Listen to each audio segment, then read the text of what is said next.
Hi. Short Bus Debate Club. It's a bus rolling. I can get on board. Hello, I'm Darren Jolly. It's time to get this short bus started. So let's roll and on with the show. Hear ye, hear ye. This 35th episode of Short Bus Debate Club is hereby brought to order on October 14th in the year of our Lord, 2022. You should at least use your live Latin in that moment. You should at least go with the old anno domini. But I second it. Do I need to first it first? No. Do we have a quorum? We're just coming to order, dude. You don't need a quorum for that. Okay. All right. So the reason I did that goofy fucking intro is because we are going to talk about President Biden and his pardons of federal marijuana law violators. But Biden, anyway, there's more than just Biden. So he's doing the pardons. But way back in 93, he was fighting hard for this crime bill. That basically put a lot of people in prison. Not any of the fucking people he's pardoning, because it's possession only. Simple possession. Well, yeah, I said possession only, not because that's the legalese, but just because it's just possession. But anyway, so simple possession. And I mean, at most, these people would have gotten a year if the federal government would have charged them anyway. But what dipshit is going to tell a Fed that he's holding a bag of weed? Well, there might be some. But anyway, so they would have gotten a year at most and like $1,000 fine. So he isn't really letting anyone go. It's horseshit. So Darren and I really wanted to talk about the crime bill and some other stuff. So I've talked long enough on this intro with the hear ye shit, so I'll let Darren talk. Well, we'll build back into the kind of idea of why nobody's being really being affected, except for that. Like if it goes off their record, then I mean they keep talking about making it easier to get houses, making it, not because if you knock it off your record, you're going to be able to get better jobs. Because really, when it gets down to brass tacks, and if I think, like I remember the exact terminology is simple felony possession, and I know that the laws are a lot different now than when I was young. But so if you're talking about the way it's written in U.S. criminal code, it's not simple felony possession. It's just simple possession. The way that I read the criminal code. Okay, we'll come back and fight about that in just a minute, mother father. Unless you want me to let you have another 4 minutes before you go ahead, dude. Go ahead and talk. But when I was doing the things that I was doing when I was young, any possession, at least in Colorado, that was a felony was always charged as possession with the intent to distribute. And I just can't in my mind, and I'd have to, I'm not a lawyer. I'd have to go back and look over all this stuff, but I don't really know that if it's simple possession, when it becomes a felony, you're talking about bigger amounts. If you have bigger amounts, generally speaking, that bigger amount always means that legally they all identify it as possession with intent, and they're not pardoning anybody with possession with intent. It's just that one little teeny thing. And the suggestion, the number that they keep repeating over and over again, is it's going to affect 3,500 people. I mean, they're not saying 3,500 people are going to be removed from prison. I mean, it's just one of those things over and over again. And a lot of the people on both sides they just seem to be missing. The only place where I actually seen anybody, Lee Camp from Redacted, he said last week Biden freed every marijuana prisoner in the U.S. Or that's what our media would have you believe. The truth is Biden pardoned people convicted of federal simple marijuana possession. The number of Americans currently in prison for that is 0. And this is a really, so then like Brian had just suggested, what is he doing this for? Was he doing this considering that it's October and we're about to have a midterm election next month? Why? It's about optics. It's about looking good. You want to corral that far, the sort of Bernie, populist, socialist left space that had sort of like developed out of 2016 and 2020. And it's just like it's sort of like the student loan thing, and then this ridiculous suggestion came right in this moment to where they're trying to affect the outcome of the election. That's what it looks like to me anyway. So, and I guess he did say one other thing too, but again, it's not an act. He said that we're going to explore whether or not we take it off of Schedule 1. But that doesn't put a timeline on anything, He says he's encouraging the states to do certain things. I'm rambling now, but right. But I think it's funny that he's encouraging the states to do certain things, which include, letting people off for marijuana possession. But the fact is that in this state and California and 26 states that have recreational marijuana, we're the ones fighting with the fucking federal government on marijuana.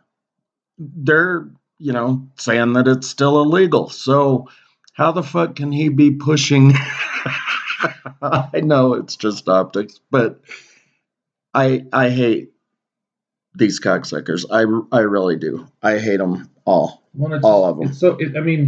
The disjointed sort of legal system that we live in is I don't know if we live long enough not to kill ourselves, and we look back at this moment and think about the way that we had all these various different levels that were sort of like fighting with one another about legal outcomes, like Brian was just saying, And I told this story before about when the postal inspectors would come and, because we're a federal institution, the post office is a federal institution, so we have to abide by federal law. If you are doing anything, I had there was a fellow carrier that I worked with who owned a house. The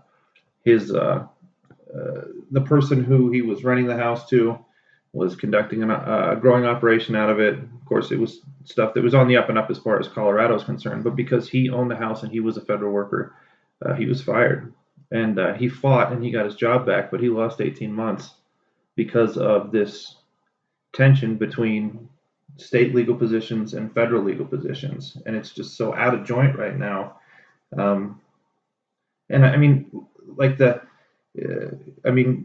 Going back to the bill, the 94 bill, and we'll get into this deep.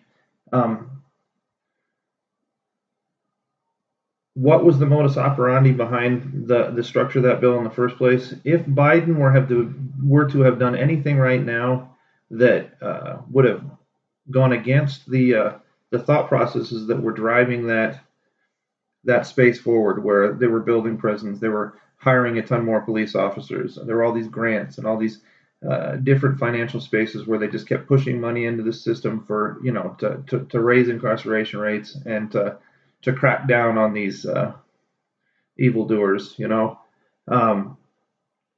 It's not like there was one article that was out of the Rolling Stone, and it says from drug war Joe to dank Brandon.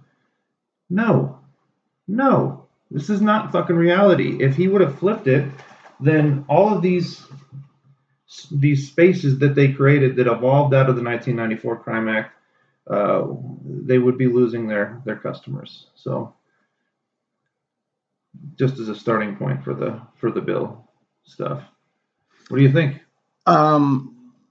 Yeah, I think he's a dick. So, and here's how much of a dick. And I don't know exactly what was going on in Congress, They had been fighting for this crime bill to go through for about 6 years before it finally became law.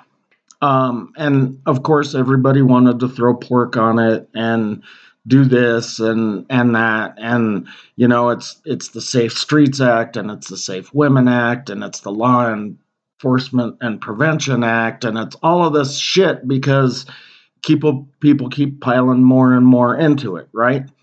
Well, our fucking idiot president introduced a Senate bill number 1607 on the 1st of November 93. Well, a House resolution had already been introduced October 26th of that same year. So they had him beat by week and a half, 2 weeks before, he even introduced his bill. It was indefinitely postponed on November 19th, 1993. And I think it's because the other people in the Senate said, look, stupid, the House has one going.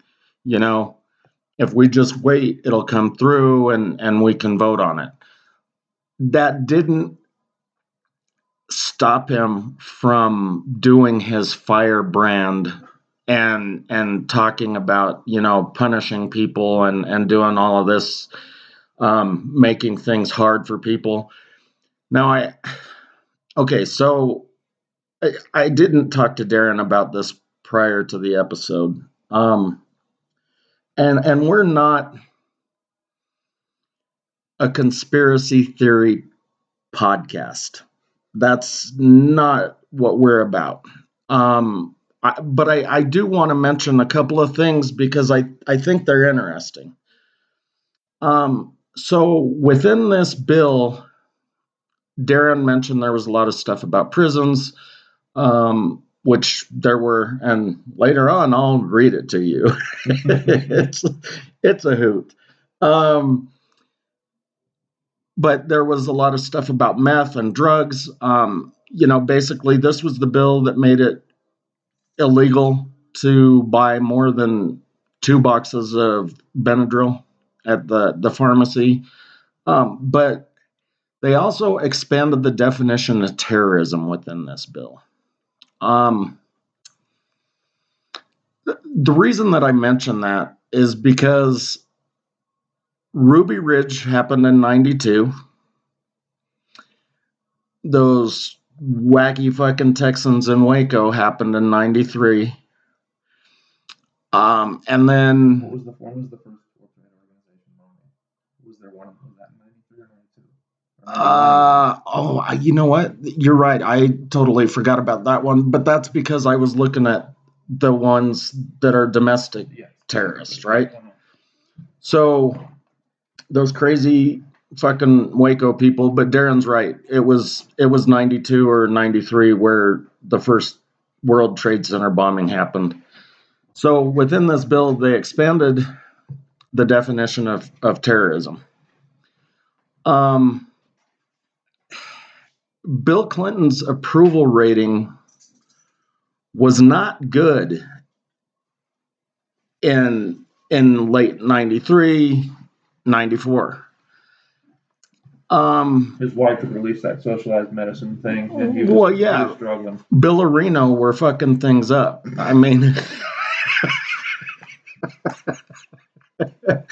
and in case the listeners, all 4 of you, don't know who Billerino are, that's Bill Clinton, Hillary Clinton, and Janet Reno.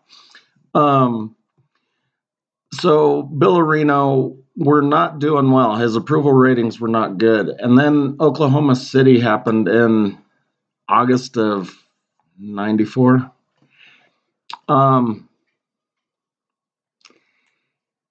They caught the perpetrators just out of nowhere, even though they didn't have any leads. But luckily, someone was caught for speeding. So they caught the perpetrators, and then all of a sudden, Clinton's approval rating went through the fucking roof. I think that it's kind of interesting, and I just mentioned it because of the terrorism thing. So I want you guys to think about that shit too. I kind of had a point, but I don't want to say it because, like I said, we're not a conspiracy theory show. Okay, so fuck, now I'm totally lost because I was talking shit about Tell me what your Oklahoma City. conspiracy theory is there. Well, you're showing all those links between domestic terrorism. Yeah, I honestly, because for the first 24 hours they didn't have a lead at all. Mhm. And then if he hadn't got busted speeding, then they wouldn't have known, what was going on. And they found his contract at the U-Haul place. Personally, I believe that if you have the brains to pull off a bomb that's strong enough to destroy an entire fucking building, that you're going to hide the contract well enough to where the FBI can't find it within a day or two, and you're not going to get busted for speeding. So I think the whole thing was bullshit. I actually believe that Billerino blew those people up in order to show, because the FBI looked bad because of Ruby Ridge and Waco, and Billerino were not doing well as far as approval goes. But as soon as they got Timothy McVeigh, everybody was like, yay, FBI!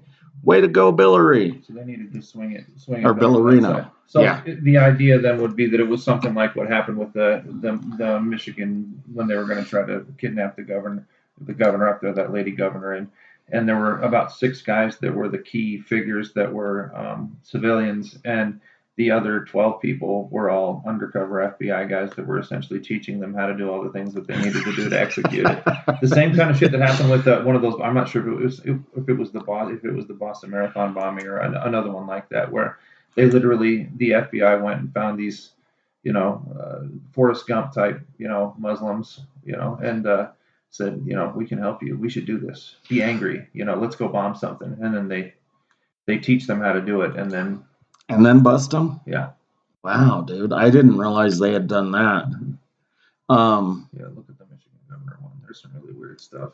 Where they're literally, that seems like an entrapment sort of deal. Of course it does. But it's all there. I mean, the FOIA stuff, all, it's all available. You can look at the original documents. Obviously. Well, I still don't believe that McVeigh did it, and I know everybody thinks I'm a fucking whack job because of that. But this is the idea is, though, that it that further drove the dialectic forward to be in favor of increasing the power of the state. Yeah, and then and not that anybody paid a whole lot of attention, because this crime bill wasn't anything like the Patriot Act. There were a lot of people that took note of the Patriot Act. Well, there were a lot of people that didn't also, though. Like, they had no idea how invasive the wording was. Or they would make stupid comments like, I'm not doing anything wrong. Right. What about me? So the crime bill ended up getting passed. It was an amendment, or it was to amend a previous act, which was the Omnibus Crime Control and Safe Streets Act of 1968. So what Congress does, lots and lots, is they just amend prior documents. But they also do some really kind of tricky shit. So when H.R. 3355 became law, it was Title 42 of the United States Code. Okay? Several years ago, they changed it to Title 34 of the U.S. Code.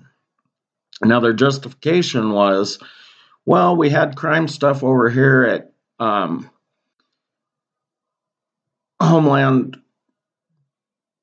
Homeland Protection Act, and we had crime stuff at Title 18, and we had crime stuff here and there. So instead, we wanted to consolidate all of the crime stuff under one title, and we made it 34. But there's still crime stuff at 18, and there's still crime stuff at Homeland Security, and probably 15 other places. The reason my point is that they get tricky. Okay, so here's what the scary part, or one of the scary parts of that bill when it went into effect. So basically, they had a provision called the Truth in Sentencing Incentive Grants. And they said that states can get grants for their prisons, but a state must meet the requirements in this section. 1. Has in effect laws which require that persons convicted of violent crimes serve not less than 85% of the sentence imposed. 2. Since 1993, has increased the percentage of convicted violent offenders sentenced to prison.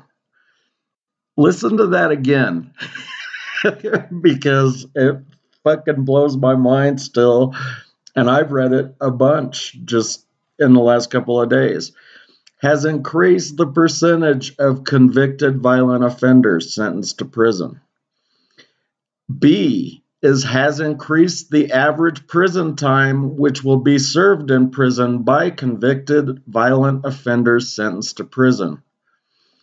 Has increased the percentage of sentence which will be served. So not only do they want to increase the percent of violent offenders, they want to increase the number of violent offenders convicted, and then they want to increase the actual sentences. If the states did this, this is the good news. And this is also why I mentioned the pork, and the moving from Title 42 to Title 34. Because they really wanted to fucking hide this money. So basically, if the states did all of this stuff, in 1995, there was $175 million appropriated for this program. In 96, it went up to $997 million. 97, it went to $1.3 billion. 98, it went to $2.5 billion. 99, 2.6, and 2000, 2.7. Now, I rounded down in all of those cases, so we're talking about huge fucking amounts of money. Now, in Title 42, they buried it under something called, I don't have Title 42 pulled up here, but anyway, it was something justice restoration. And essentially from 2023 on, there's over $1 billion allocated. But then there are several subsections where it's 250 million and 75 million and whatever. So there are billions and billions of dollars buried in this justice restoration, which is directly tied to HR 3355. So they're still, and they're not saying we want to increase the number of prisons and we want to increase the number of prisoners and we want to increase the number of sentences, but they're still giving money for it. So I'm going to get off my soapbox and let Darren talk for a little bit because I gave myself a headache. So I'm sure you guys are hurting. Well, just for a second. So like a statistic that comes out immediately behind all those things that Brian's talking about is that we have what percentage of the population do we have of the world? Oh, so it's what? 25% of, well, depending, because we talked about that in the prison episode, right? Yeah. So depending on how you look at it, we've got anywhere between 20 and 25% of the incarcerated people. Yeah. But then we've got what is it, 5% of the population? I think 5% was what I read. So there's clearly a disproportionate number there where we put more people in prison than anybody else. They certainly succeeded at what it was that they were trying to aim for in the structure of that bill. But because I'm sure that their actions were all altruistic, that all of these monies that were being allocated to the people who were successfully increasing the number of people in prison, successfully increasing the longevity of their stays while they're there. I'm sure that all that money was going to public prisons, right? Public jails.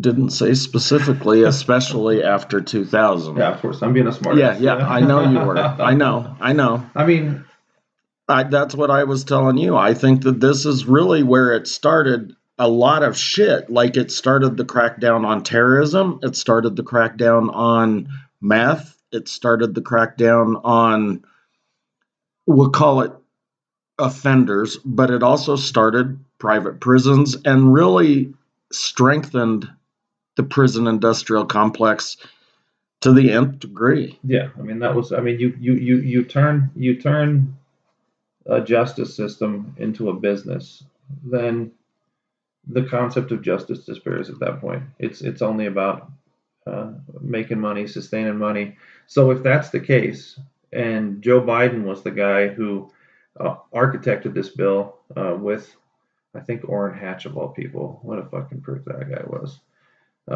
But if he architected it with those, if it was those two, why would he all of a sudden become this wonderful person who's going to look out for the well-being and step in and start springing people out of jail? I mean, he does the optic thing. He makes it look good. You know, he says, I'm gonna, federal, and of course, another thing, when you pardon people, that doesn't change the law. If you get busted tomorrow for simple felony possession, or just possession, yeah, you're gonna get busted. I just mean like on the federal level, you're gonna go to jail. This is only for everybody that did it on the day that the pardon went through and previously. Okay, so I will give you. I think that we need to just kind of agree. Well, we're not agreeing to disagree, but I'm looking at the statute right now. It's Title 21 U.S. Code 844, and it's simple possession. That's it. Just wanted to give you a heads up. So simple and possession, we both have. We just need to drop that felony part. I'm not going to, because I've heard it talked about over and over again, and I'm not sure why you keep coming at me from that space anyway. There is nobody that's in a federal prison for a misdemeanor. No. Anywhere, ever. So maybe I don't say felony because we assume that it's a felony no matter what. That could be. I don't know. There are no federal misdemeanor, but either way. The more important point, in contradistinction to whatever it is that you're focusing on right now. I just thought we were moving on, and I wanted to jump back before we did. I appreciate that. That was helpful. So like I was saying, sorry. No, you're not sorry, you fucking jackass. So like I was saying, it is not in his interest. I mean, this is the guy that did the bankruptcy bill. This is the guy who's been best friends with the credit card companies for his entire existence. This is the guy who made it impossible for people to file bankruptcy on private student loans. This guy's not here to help you. Don't suddenly think just because you did one thing that you think looks good, he gave you this little shiny thing that might look like a pretty piece of gold. It's fool's gold, folks. This is not what you think it is. He's not helping us. All he said he was going to do is talk about. They're going to get a committee of people to talk about taking it out of Schedule 1. This is not going to happen. There's nothing that's going to happen. The prisons are. You have a world where you have all kinds of problems that are cropping up all over the place. Intense, economic problems. You've got wars going on right now all over the place, not just between Ukraine and Russia. Prisons are not going to go anywhere. Prisons are an important tool for people who think that they're going to lose power to effectively keep populations frightened and quiet. So. Now, you guys really should know this, and I'm mentioning it just because this is what's written, but I don't want you to, end up in jail and then write us a bunch of letters from fucking Leavenworth or something. And I know that's a military prison, but saying, fuck you, Brian, you said it was only 50 kilograms and above, but that's essentially the number that they lead with in the statutes, is 50 kilograms. Kilos. So apparently they don't give a shit about anything under that. And that's why there's nobody in jail for possession at the federal level, because you can't just possess 50 kilos.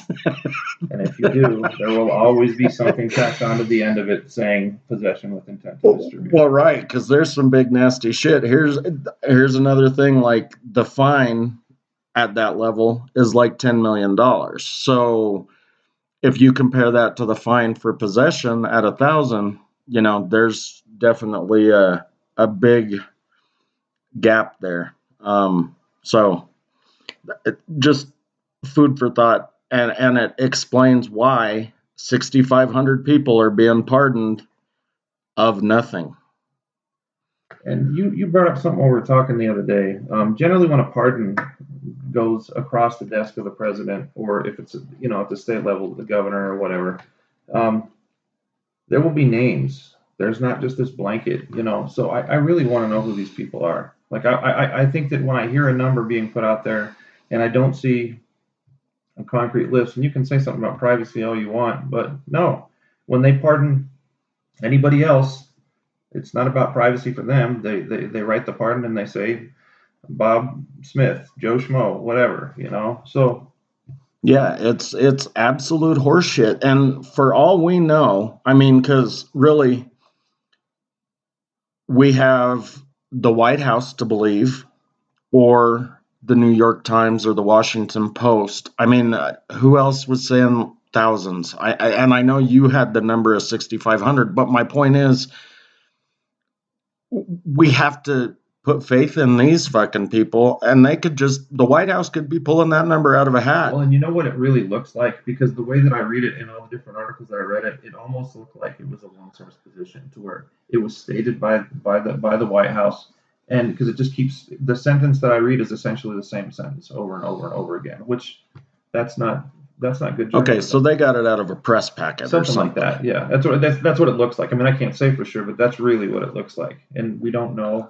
I mean, if you want to gain the trust of people, you can't just keep pooping out this stuff and not give us what it is. That's because in the past, there's a guy that we brought to Metro when we were doing the Beyond Chicanismo. His name was Luis Rosa. He was a Puerto Rican independence movement guy. He was an independentista. When he was 18 years old, he was involved with a bunch of people that were trying to get, Puerto Rican independence from the U.S. They bombed some people. There was some crazy shit that happened. All the extent of it, they still don't know for sure. So much so that while he was in prison, 3 of his family members were killed because they were trying to get information out of him. But the point was, when Hillary Clinton decided to run for Senate in New York, because you could tell at that point in time she was posturing to try to move herself into a spot to run for president. When she did that, she wanted the Puerto Rican vote, and one way to get the Puerto Rican vote was to make yourself look good in the Puerto Rican community. So I think there were a total of 21 people, either 21 or 18, but that were involved in those original acts by the FALN, those independistas. And all but 3 of them were pardoned, and on those pardons they listed, Luis Rosa, and that's the way that pardons are, in the world that I'm from. And of course, I'm not a pardon lawyer. I don't know shit about law, but I do know that, like Brian had suggested to me a couple of days ago, there should be names listed. So there should, if in fact 6,500 people were affected by this action, there should be 6,500 pardons that we as citizens would have access to be able to see who and what they are. And yeah, we should be able to print like 65 pages worth of fucking names. Mm-hmm. And that's obviously, if the names are written really small. But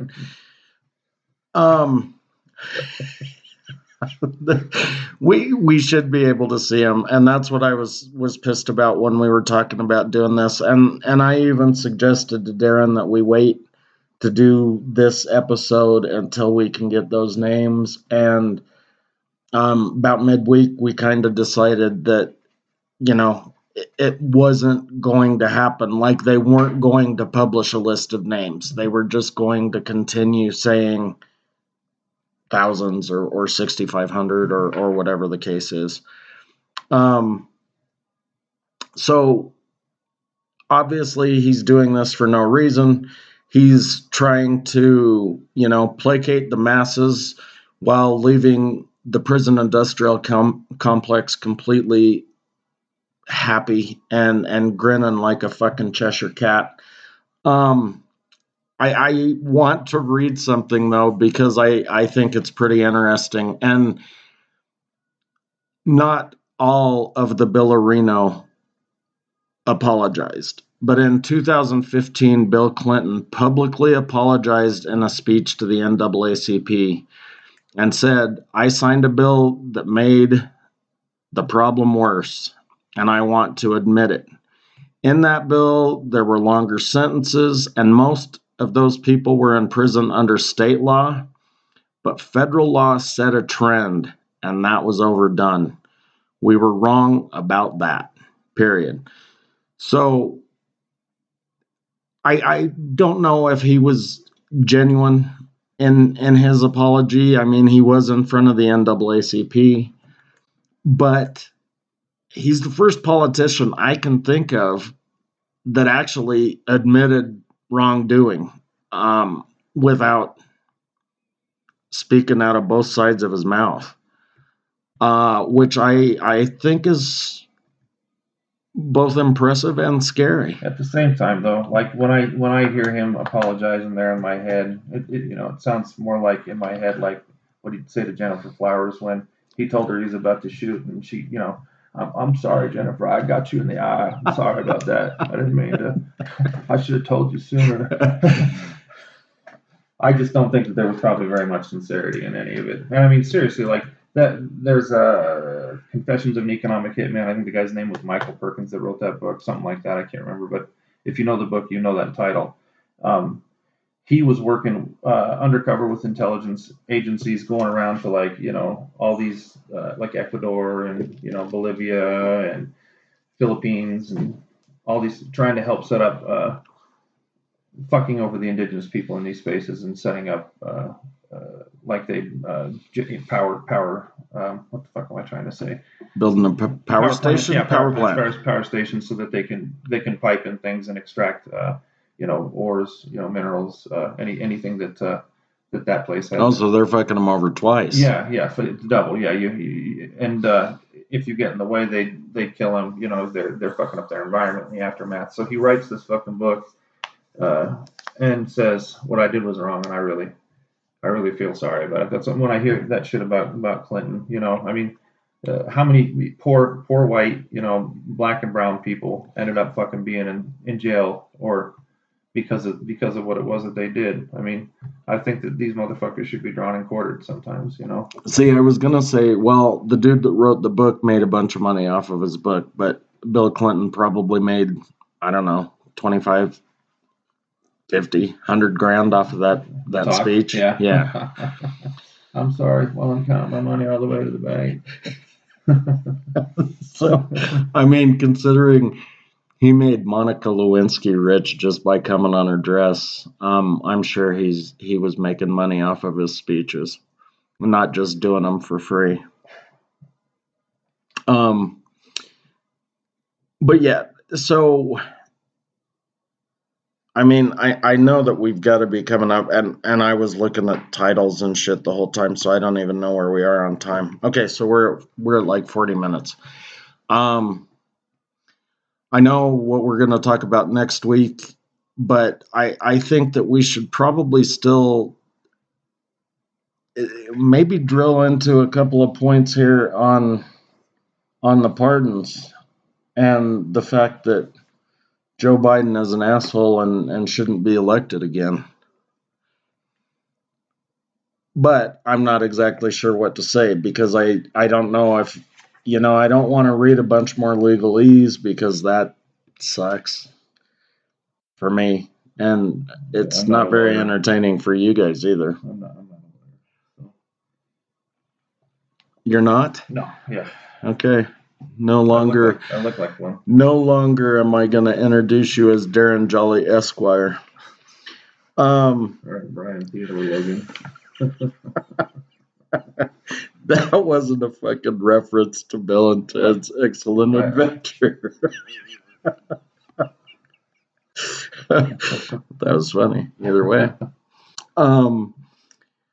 Yeah, so I guess just what are we talking about next week? Next week we've got leadership and the burden of command on Monday. We're going to tie that together with TV shows and movies on Wednesday. So we'll talk about the burden of command probably at a more micro level and maybe say some shit that everybody understands more because they've seen, The Walking Dead or Battlestar Galactica or Mad Max or Star Trek or whatever. And then Friday, we're talking about labor and unions and the fact that there are lots of people now that want to unionize, and I don't think they understand what that fucking means. Yeah, you can't make history in the historical conditions if you're choosing. You gotta understand which way the wind blows. Yeah. So, again, fuck it. I'll just say this, and we can wrap it up, and Darren can say some more. But don't believe everything that you read or listen to. I mean, 6,500 of nothing is fucking nothing. 6,500 of nothing means nothing. So Joe Biden is just placating the prison industrial complex private. And even if he's not, because they started getting rid of a certain number of federal private prisons, there's still a lot of prison contract companies that do transportation, they do food and beverage, they do cleaning, they do communications. For that matter, they do the fucking commissary and sell Cheetos for $9 a bag. So the prison industrial complex is more than just the big fucking scary buildings. The only thing that I'd say in closing, and it's in direct relation to kind of what you were just saying, is that in an ACLU article I read about marijuana, people being in prison, is between 2010 and 2018, 6 million people were arrested on any number of different marijuana charges. If you're going to maintain the political economy, which they're going to make sure, the Royal Day is going to make sure that they do that. Just imagine, everybody was so happy when we left Afghanistan. The never-ending war came to an end, and where are we 9 months later? So if they're going to make a move to decriminalize marijuana, you better believe that they're going to find something else to fill that gap, because they're not going to let those prisons go to fun. It's for both the financial purposes that they fill and for the social purposes that they fill. Because as things continue to start to get kookier, as environmental problems start to mount up, as things, we still got 7 wars going on all over the world right now. As long as that trend continues to occur, prisons are going to be a big part of life. Which I know that they're never going to fucking do this, but if they just, look at how much money the states have made off of legalized weed. Mm-hmm. If they just fucking legalized drugs and taxed them, then we would need fewer prisons. We'd have plenty of money for fucking schools. And I think everybody would be a lot happier. I know I would. I just don't think that's part of that plan. No, it definitely is not. But I like that. I like that picture. It's a much prettier picture than the one. I think that money going to those places and then focusing on, people that actually deserve to be in prison, would be a neat fucking thing. Anyway, I wanted to use the word neat because it's not a overly used word anymore. That's swell. Right, swell. Another good word. All right, people. Remember, Burden of Command on Monday and Wednesday, technically, and labor and unionizing Starbucks. 720-334 roll. And Short Bus Debate on Twitter, Short Bus Debate Club TikTok, and we will see you next week. Adios. Hasta luego.